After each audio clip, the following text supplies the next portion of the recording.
3 ইঞ্চি টেনে নেব। এরপরে আমরা এই পাশে 4 ইঞ্চি টেনে নেব। এভাবে একটা বক্স আঁকা শেষে আমরা এইভাবে লাইনটা টেনে দেবো পেন্সিল দিয়ে হালকা করে।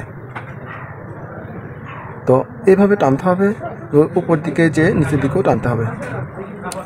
আঁকার পর একটা এসের মতন ইংরেজি যে অক্ষর এস, ওইভাবে আমরা একটু বাঁকা করে দেই, দিয়ে নিচের দিকে আগের যে দাগ।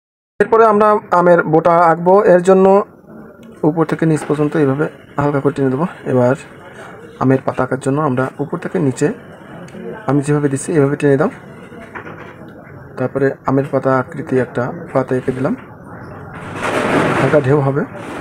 এরপরে আমাদের বাম পাশে আর একটা পাতা এঁকে দেবো।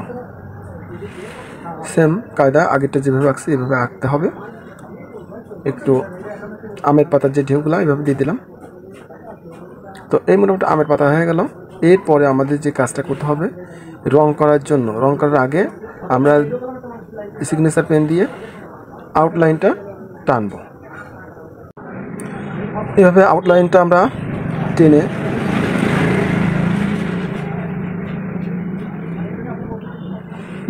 শেষ করলাম। শোনা বন্ধুরা, তোমাদের এবার যে কাজটা করতে হবে, আমাদের আউটলাইনের কাজ শেষ হলো। এখন রাবার দিয়ে আমরা যে অবাঞ্ছিত দাগগুলো আছে এটা সুন্দর করে মুছে দেবো। তো আমি যে রাবার হাতে নিলাম, নিয়ে এই অবাঞ্ছিত দাগগুলো মুছে দিচ্ছি। দেওয়ার পরে মোটামুটি দেখো কত সুন্দর আমাদের একটা আম আঁকা হয়ে গেল। এই আমটিকে আঁকার জন্য আমাদের